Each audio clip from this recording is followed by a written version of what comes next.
Hey guys, and welcome back to episode number 2. I am joined here with a really good friend of mine. We've been talking like off air, like it's been probably like 10 years we've known each other. Yeah. So this guy is a national level physique competitor, a champion, national level violinist, sponsored athlete, and yeah, we're gonna get to know a lot about him. He has a really cool story, and it's very positive, very motivating. So did I get that right? Was that good? Violinist, national? Yeah, it was good. There's a few other things, but it's okay. Okay. So yeah, today's podcast is going to be really dedicated around like fitness, how to better yourself mentally, physically, and it's just going to be something that's really cool because we've known each other for so long, so the chemistry is already there. And yeah, so welcome to the podcast. Thanks, man. Thanks for coming. Absolutely. So yeah, how's everything been? How's life going? How's fitness going? Good. I mean, it's business is great, man. It's just getting more and more hectic every year. It's like I think the hardest part for people is just getting started. But once you get the ball rolling, it at this point it kind of just sells itself. You know, you build up a clientele base, and then you just end up getting referrals and stuff. You don't have to keep marketing yourself all the time. And so I think just the more years you go at it, and you just keep plugging away, it ends up just feeding into itself. One thing I forgot to mention now that you're talking about that is you've been a personal trainer for 10 years. 10 years, yeah. Yeah, just over 10 years now. Yeah. I know you're pretty much like your whole family, especially like your dad, your brother are in the fitness. Your dad really, I think, you know, instilled that foundation into. Yeah, he got us all into it really when when he opened his first gym back when I was 16. That's at the same time I started weightlifting. He showed me how to weightlift. He showed me the ropes. It was my first real job working for my dad. You can imagine how interesting that could have been. I think I got fired and rehired 3 times by my own dad. I saw that. I witnessed that myself because Chuck's dad actually was my personal trainer. He was my coach. For what was it, like a year? I was in the off season, all the hockey players would come back and he would just destroy all of them in the off season, torture them. That's true. It was probably the best training that I actually got, especially that I think I was maybe 15 years old. I think 14, 15. 14, 15 with your dad. And that's really what got me fired up, especially your dad he had something unique about, especially like the mindset. And I think like after a year or so, you're the one that actually took over or was starting to take over. And actually Chuck was the one who ended up coaching me. Yeah. And that's right. And then not too long after, or maybe what was it, 2 or 3 years after, I helped you and I assisted you and coached you for your first competition. Yeah, that's right. Yeah, because you were like, you knew all about the diet stuff. And that was like not my forte at the time. You were killing it like workout side. Yeah, like I was really knowledgeable when it came to the whole training aspect of the fitness, but the dieting, the nutrition is where I was lacking a bit of knowledge. And I saw you coached. When I asked you, I was like, who coached you for your first couple of shows? You're like, I coached myself. I just like learned about all the nutritions, and I'm like, dude, just prep me then. You know, tell me what to eat. And hey, it worked out pretty nicely because first show we won, so. You know, couldn't ask you for brought results. Home the gold. Yeah, I couldn't have asked for a better result. I mean, we didn't know anybody. We didn't know any of the promoters, any of the judges. We were like really kind of like the black horse going into the thing. And I couldn't have asked for a better result that day. It was awesome. It was crazy. I remember hearing your name when you won, and then we met each other backstage and we gave each other a big hug, and we were like, you know, we did it. Yeah. You did it. And that's where you qualified for nationals, right? That's right. Yeah. Yeah. And 10 months later, I was being shipped off to Halifax. In that time, I picked up 2 sponsors. You know, I started my own website, got my own logos made. You know, I invested a lot of money into myself. It kind of gave me that sense of belief in myself. Like, you know, winning says like, you know what, I could do this. You know, it gave me the bit of confidence to really, you know, put my money where my mouth is, essentially. And it paid off in the end. It really did. It shows. First it shows. And I seen like just everything competition wise, everything that you posted, especially the thing that really pops out to me is like all the trainings that you do in person to help people, all their transformations, like that's just huge. Just to be able to do that. And how did you get into like the fitness world, or how did you start like working out?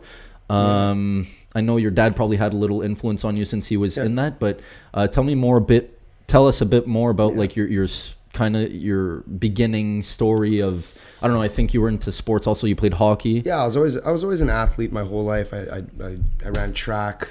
I did like karate for like numerous years, 5-6 years. But really? I didn't even know player. that. Yeah. I was a hockey player my whole life. I even did boxing for like a couple years. I did a bit of everything, you know, growing up, but hockey was really my main staple. Sport. Yeah. And at around 16, it was also a time in my life where I just finished switching schools. That same year, my parents got divorced. We had moved to a different house. It was like a big year. Like a lot of stuff happened when I was 16. You know, I was getting bullied at school a bit. You know, I was facing a little bit of racism at the time as well. You know, I was one of the only 2 Jewish guys, I think, in my entire fucking grade. Yeah. So, and you know, I was sick of feeling, you know. And this was like, how old were you? I was 16. Okay. This is grade 10. So I was, you know, my confidence wasn't great at the time, and I wasn't happy with the way I looked, the way I felt, and so I turned to weightlifting. My dad just opened a gym, so I had a free gym membership, and it really was an outlet for me, you know, for all that pent up aggravation, aggression, and without knowing it, not only was I building myself up physically, but emotionally as well, you know, and that was the beauty of, that's what I love about bodybuilding, is that it was actually helping me build myself up, my confidence, and it led me to have more belief in myself and take risks in life later on, and excel in business. And it all started, you know, from just, you know, being that young, insecure teenager going through hard times, who just, you know, wanted to, you know, work out, let out all of his aggravation. Yeah. And you know, at first it was mainly just, you know, physical, but it became a lot more than the physical as, you know, I kept going forward and forward and forward. When did you like realize that? When did you, or feel it? When did you, I don't know, was there something that was coming more back your way in a positive way, such as, I don't know, people's messages in a positive way that you weren't getting in the past, or something that you were seeing in the mirror as a reflection of what you were physically, or like what was something that really stood out to you that you were like, you know, consciously, that you were like, you know, this is really helping me not only physically but emotionally, mentally? I knew right away, because even if you don't, well, first of all, in the first 2 years, I saw extreme physical changes. You know, I was like 120 pounds, the same height I am today. When I started, I was 5'9", 120 pounds. I was a rake. You know, if you don't remember me back in the day. Yeah, I remember. I was skinny. No beard. No beard, skinny face. But it was just immediately the feeling I had when I trained. I felt better. I felt stronger. I felt more confident. You know, so just being in the gym, like I was almost like counting down the hours till I got to go train, because I was almost like that natural high I was getting from training and just like feeling stronger and feeling more confident. I loved it. You know, I became almost addicted to it. I don't think I feel that way so much now when I go to train. Just because you're so used to it? Yeah, like that piss and vinegar I used to have when I used to go train. Lost a bit of that fire, but that's because at the time I was just so like gun-ho on, you know, just getting as big and as fast as possible, because especially being that young, like, you know, your testosterone is through the roof. And you're in, you know, in your growing stages, so especially physically you see like a super huge, you know, improvement and change. So it must have, you know, played in a positive way in your head that you were like, crap, like I really see a lot of... For sure. And it, you know, seeing the progression, and this was something that had nothing to do with, you know, my parents telling me what to do, my pedigree, where I came from. You know, this was just purely something that I wanted to do, and I was seeing the results from the work I was putting in, and it was extremely gratifying. I remember my first year of weightlifting, I must have gained like 25, 30 pounds.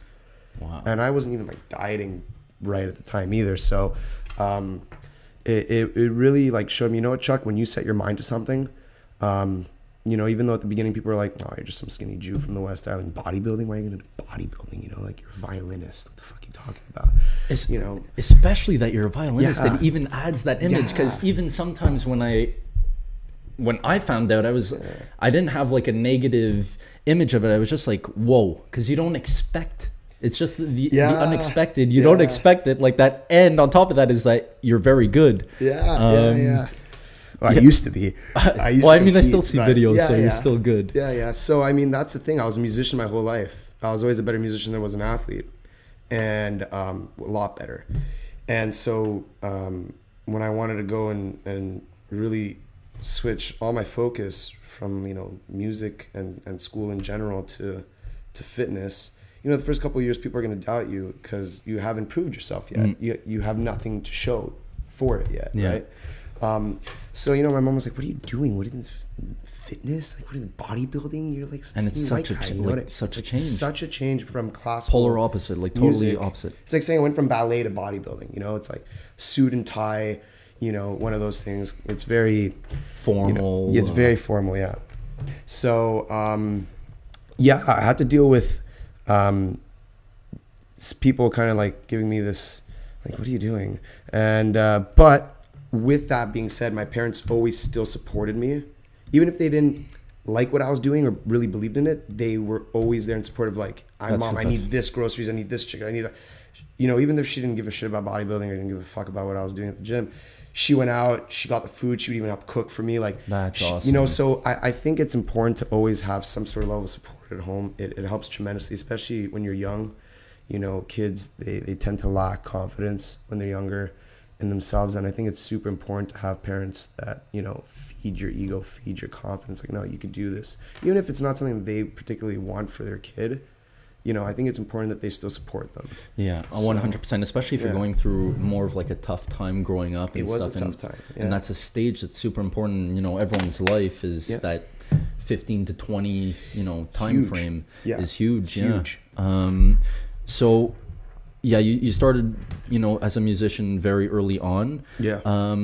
And you started training at like 16, you were 120 pounds? Yeah. Was that it? When I started weightlifting, I always trained, but with just weightlifting, you know, I was like 16 and a half actually. Yeah, okay, so were you still a musician when you got into like the whole fitness scene? Yeah. Like really more disciplined? You know what, I quit competing. My last concerto competition I ever played in, I was 17. So shortly after I started bodybuilding, I quit violin in competitive sense. Yep. I still played, but I didn't pursue it as a career. I was offered scholarships to McGill, others, UDM. Wow. You name it. I had deans of schools calling my house. No. Yeah, my mom. Yeah, they were calling my mom, telling them, like, we want your son. Get him to skip CJEP. Yeah, now you can't anymore. But at the time, there was a different law at the time, and it was the only program that you could skip CJEP to go straight into university for was music. Wow. And they literally wanted me to just like skip CJEP and just go, like, at 16 I had to make this decision. I was like, oh, fucking choose what I'm going to do for the rest of my life, you know, like play in an orchestra or whatever that is, you know, or be a music teacher the rest of my life, or even a soloist, whatever it is. So it all happened very quickly. Everything kind of just that 1 year from 16 to 17, a lot happened. Everything kind of just happened at once. And I made the decision, and I haven't really looked back since. I don't regret it, you know, because I wasn't passionate about it. Would I have had a very successful and great career as a musician? Yeah, most probably. Yeah. If I would have just kept putting in the time and kept going with it, I can't see why not, unless I broke my arm. So, but at the end of the day, ultimately, just because you're good at something doesn't mean you should do it, you know. You know, if you hate doing something, why are you going to go do it 3 to 4 hours a day? So even though I might have not had the most potential physically, or, you know, had the upper hand when it came to sports compared to a lot of other guys at my age or growing up, you loved it. I loved it. You know, I loved everything about it, and I loved the way it made me feel. And when I started working as a trainer, working for my dad at the gym, it only fed it even more. I started learning more and more. Exactly, I loved it even more. I became a student of the sport. You know, and I think that's the best thing for people to do, is become a student of the sport. Whatever it is you're doing, it doesn't have to be bodybuilding. Yeah, whatever endeavor it is, whatever. You know, if you're gonna do something, like, educate yourself. The information's out there. It's all free. You know. And that's huge. What you just said is, you know, to everyone watching or listening, I just want to touch up on that. That's very big, is the fact that, you know, a lot of people, especially young, have, you know, a talent in a certain branch or a certain thing. But what you said about, you know, doing something that you really love and that you feel a high and that you're passionate about, I think that's huge. And especially as you grow older, I think you come to realize it more, how important that is, and how just important that is as an aspect in life, is to do what you love, even if, you know, you might be really good at something else or whatnot, and you might not like it as much, or it might not give you a big high. So I just want to touch up on that, because that's huge. What you said is, you know, doing something that you love, that you're passionate about. Look, I'll never be a millionaire being a trainer. I get that, but I wake up every day and I don't mind going into work. I like what I do. I like my clients. I make a lot of connections. I'm friends with most of my clients now. So it's the gratification I get from what I do is amazing. Like, I help people to better themselves and to feel better about themselves. You know, I've had clients break down and start crying with me during sessions, and like telling them how, like, you know, they used to be depressed and suicidal and hated themselves, and how, like, you know, starting to train with me, and over the course of these past 6 months, it really like saved them, you know. So it doesn't happen often. It's happened a few times, but it's those stories that make this job so gratifying, and it's part of why I love it, you know, because you know, I'm not just going into, you know, a desk job, you know, working for some boss. I don't give a shit about, like, you know, even if I'm making $150,000 a year, who cares? You know, I don't give a shit about what I'm doing. I'm not passionate about it. Right. You know what I mean? I'd rather be happy waking up every day doing what I love than make double and not give a shit. Did you realize that young? Like, did you kind of make that thoughtful decision where you, like, you know, I'm gonna kind of do this because I love it, or it was just like you went with the feeling, and then as you grew older, you kind of realized that you know, I chose something that I love? And at first, you know what, I thought of it as just a good job that was making me great money while I was in school, and, you know, it paid for my university. And all that stuff, and I got caught up in that whole mindset of like, oh, this is just like a part-time job. This isn't a real job. You're just a trainer. Like, you're gonna have to go to school, finish university, and get like a regular adult job. At the time when I was young, that's what I thought. I was just like, this was just a part-time job working for my dad while I was in school. And then I soon realized that there was nothing that school could offer me that I particularly cared about or wanted to do or pursue as a career, you know. So I really just finished university to appease my parents, to be honest. But as the years went on, and I just kept doing the whole personal training thing more and more and more, and it kind of just became my full-time job, I realized, well, shit, this is just what I'm doing at this point, you know. And I was kind of just like going to school just to get that done, and, you know, sneaking in 35 hours a week of work while trying to finish school for 4 years. Wow. Which was not fun, but yeah. So, okay, so you were you were at the top of the, you know, the food chain in terms of like violinist in Canada. I think you told me you were third nationally, or? Yeah, my best ranking was when I was thinking about 10 years old, I came third in Canada. Wow. As a soloist at the CMC Canadian Music Competition. I've won several control competitions, ranking me first in Quebec several years. Been invited to gala concerts all over Quebec, and yeah. And then, so you did that, and then you won gold pretty much your first men's physique competition in Quebec. Yep. Qualified for nationals. You're sponsored. Yep. Ambassador, sponsor. You have your own website, which offers like personal training services. I'm guessing apparel. So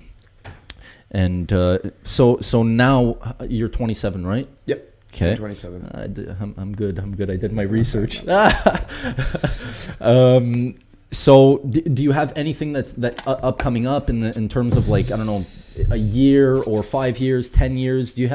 Are you the type to do like a kind of like a blueprint or projection of certain things you want to, I don't know, achieve or do? Not necessarily like monetary, but I don't know, somewhere you really, something or somewhere you want to go to or do, or do you have, are you like that? Do you do? 100%. I think, you know, I think you always need to keep trying to push and expand. Like we're, I would have been happy where I am now 2 years ago, but now that I'm here, I'm trying to look at like, oh, I want to be there in 2 years. But I would have been happy as shit being where I am now 2 years ago. So, right. You know what I mean? I think it's just like that. Humans just naturally want to always grow, expand, acquire more, So, and speaking of which, I actually have an app coming out. I've been working on it for like over half a year now. Yeah.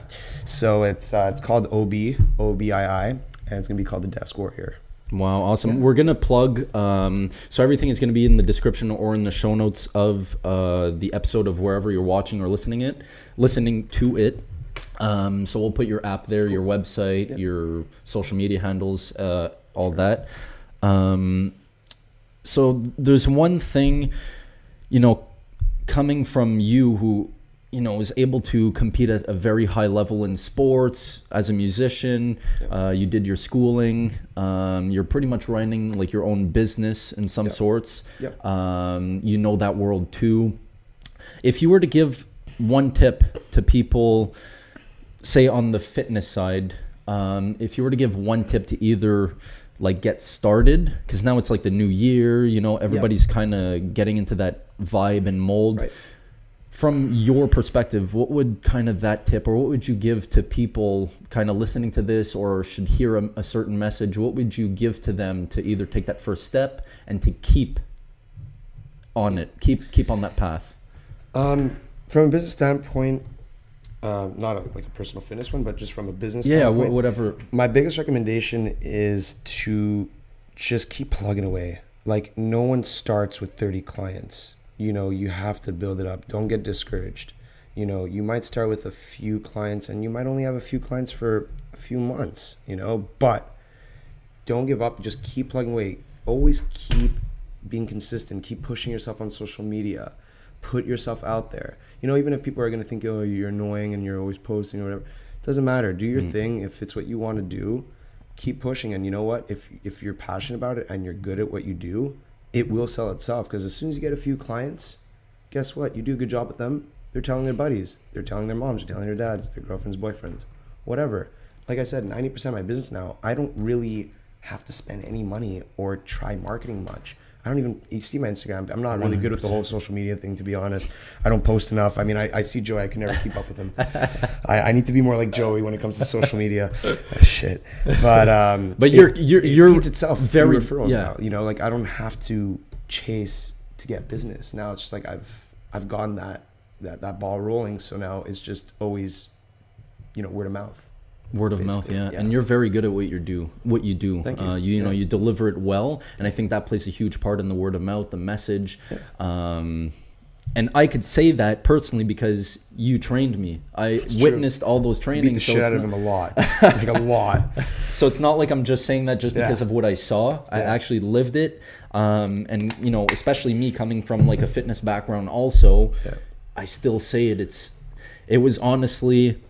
Still to this day, even with my trainings, I think one of the best, just mentally and physically challenging trainings that I've ever done in my life. And how did you, or where did that like mental strength come from? Because you do have it. I was able to tell when I met just with your dad, your brother, you guys all seem to have like a mental strength. And when I see just your daily posts and everything, you're always at it. You don't. I mean, everybody seems to get down times, but just as a view and as a third perspective, I don't see you get like down, or I always see you just plugging away and pushing at it. And how did you instill that? And what do you do anything on the side, like meditation, read books? Do you listen to podcasts? Yeah. What did you do, or what do you do currently? Right. I was always my own best motivator. Like I never really bought into the whole like motivational quotes and listening to motivational speech. It's like, sometimes on my YouTube, like I'll listen to something while I'm training, whatever. But for me, I think, my dad, we grew up in a very competitive household naturally, and putting your kids in competitive sports or team sports from a young age, I think automatically instills that like the tenacity, that competitive nature in them. And my dad always used to, you know, like, let's see who could run the fastest, get to there first, or let's see who could hold on to the monkey bars the longest. Like little kids from a young age, let's see who could do the most pull-ups. Like it was always a competition, you know, from a super young age. Super young age. Like he was just like, I didn't know it at the time, but he was like sneakishly, you know, feeding it into us like that. Yeah. So he was always like that. And, you know, me, my dad, and my brother were all very tenacious naturally. Like you could see it when we train. We're very intense people. And I think for people to be motivated, it's got to come from inside yourself. No one's going to motivate you. I don't care what anybody says. You know, if you want to lose weight, your motivation should be to not feel like shit and look like shit. Every time you feel like cheating, every time you don't want to go to the gym, like if that's not enough motivation for you to get up and actually fucking do something about it, then I don't know how anybody else is going to help you. So I think it's important to always remind yourself why it is you got started. Whenever you feel like you want to give up, or whenever you're like, today I'm tired, I think I'm gonna skip the gym. Be like, no, like why did you get started to begin with? Remind yourself what it was you wanted to achieve, you know. And I'm a human too. There's some weeks where I'm just like, fuck, like I'm tired. I've had in. You've been working. I'm sick. Even if I'm sick, I never use an excuse to skip a training. Like even a shit training is better than no training. So my biggest recommendation to people, especially in the new year and stuff for business or even for training, is just keep plugging away consistency. You know, not every day is going to be the best day. Doesn't matter, but show up. Shut up and show up. Shut up and show up. That's good. That's it's true. Stop complaining. Shut up and show up. No one's going to do it for you. Love it. Wow. Yeah. I love that. So yeah, well, there's a lot of stuff that I'm thinking of, a lot of questions that I want to ask you, because I'm so fired up, and it's the fact that we've known each other for so long and we haven't seen each other, you know, as much as in a while. Lately so we've both been really busy. So I have a lot of like stuff in my head that I want to ask you, and I know that there's a lot of value that you could bring to a lot of people listening and watching this. Do you think, I don't know how to put this, but what do you think like stops people from, it's kind of in correlation with the question that I just asked you and what you answered, but what do you think like stops people? I know there's nothing that stops, but what do you think is like the barrier that people put in front of them or kind of create in their head, whether it's like starting to eat healthy or taking that first action to their, you know, the idea that they want to do business-wise or just as a project or a hobby, or what do you think is there, like, I don't know, just in society? Or I think people are their own their worst enemies, honestly. I mean, as soon as the going gets tough, it's so much easier to just give up and say like, oh shit, I can't do it. This is too hard. Or I'll never be able to do it. You know, I tried for a couple of weeks, or, you know, I've been plugging away trying to grow my business for a month. It hasn't shot up by 200% in sales. This shit's not for me. Yeah, you're only allowing yourself to fail by making excuses for yourself. You know, you're never going to progress if you take the easy way out and you just make excuses for yourself. You know, I think a lot of time people are the worst enemies. You know, I was never I was never the most talented guy on earth, tallest, best looking, or the smartest guy on earth. I just fucking worked hard. Put in the work. Yeah. I put in the work, and I gave a shit. If you give a shit, it'll show. If you don't give a shit, it'll also show. So it might be dry, and it might not be wishy-washy, and I might not be the best motivational speaker for some people because it's not what they need to hear, but it's the fucking truth. You know, like, it just is what it is. And anybody who's successful will tell you, like, they don't need anybody else to motivate them.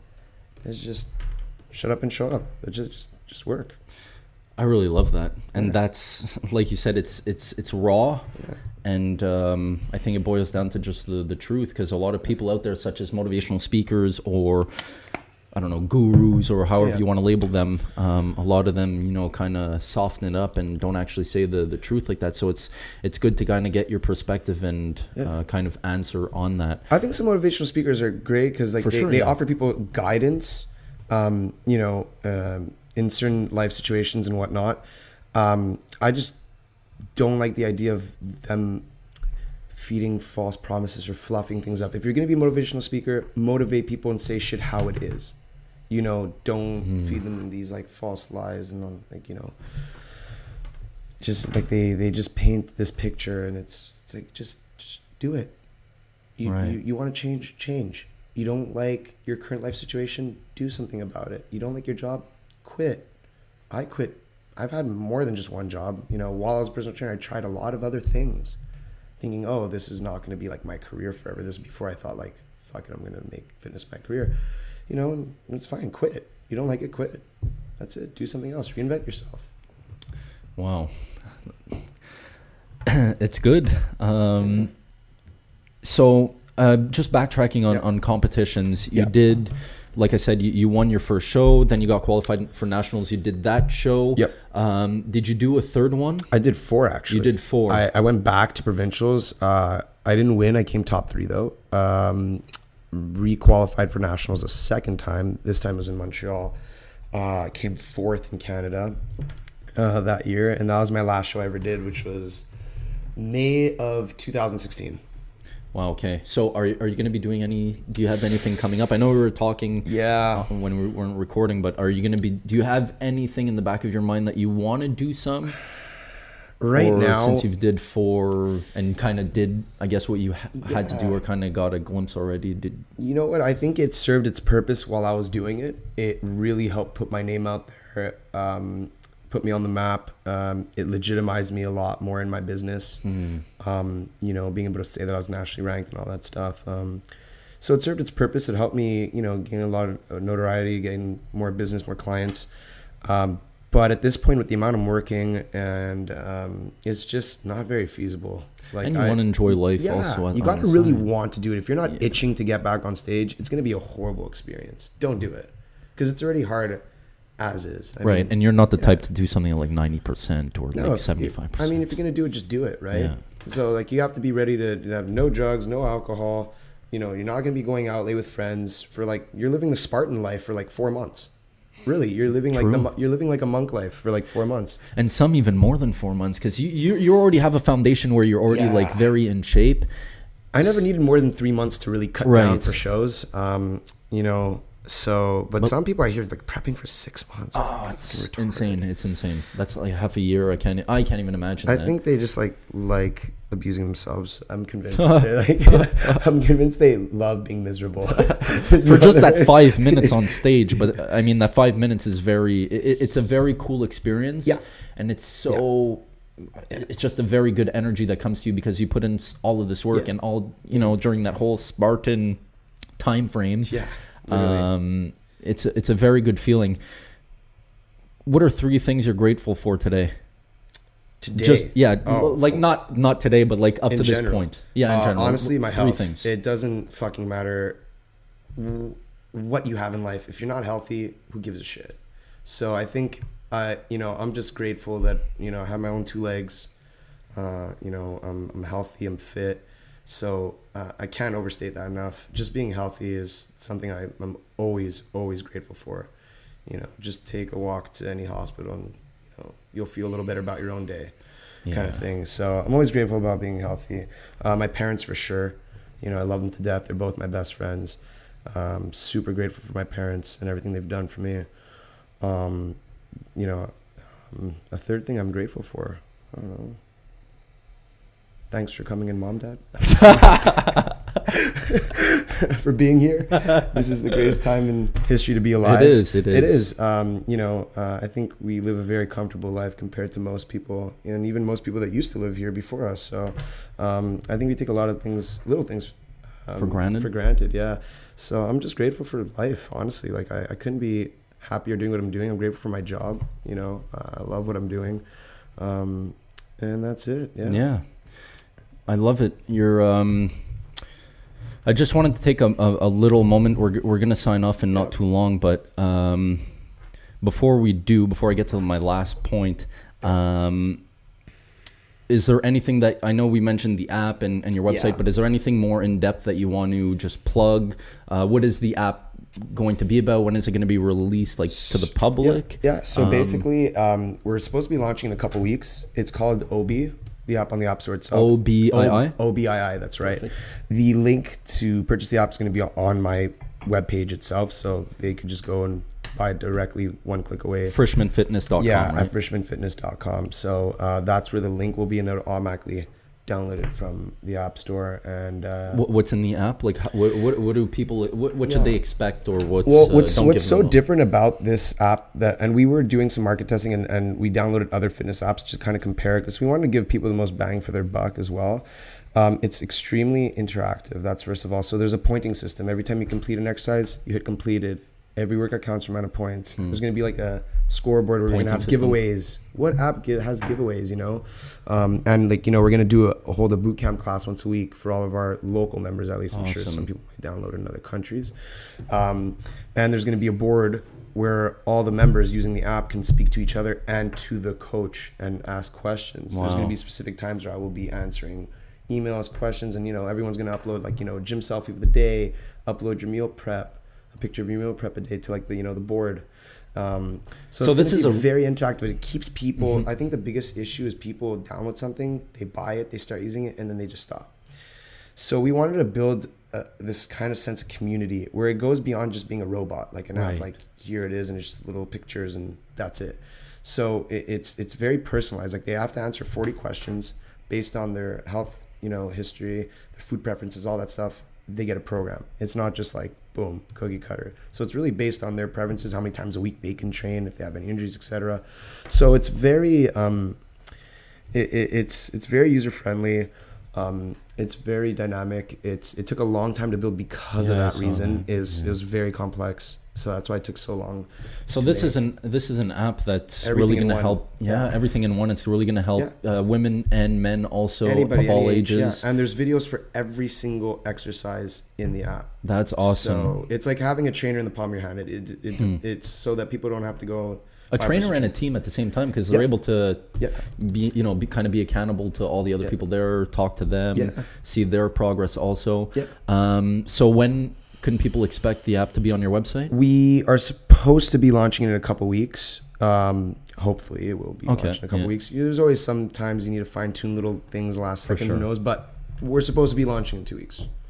Cool. So be sure to check that out, frishmanfitness.com. It's going to be good. It's going to be able to change, you know, your life physically, mentally, I'm sure. And at the same time, the cool part about it is that you're going to be able to make great connections, which is also very motivating. So last but not least, I just wanted to acknowledge you. I know we didn't see each other for a very long time, and I've always had good things to say about you, the work that you do. You're very, very, very down to earth. You work hard and have a very good kind of mental game.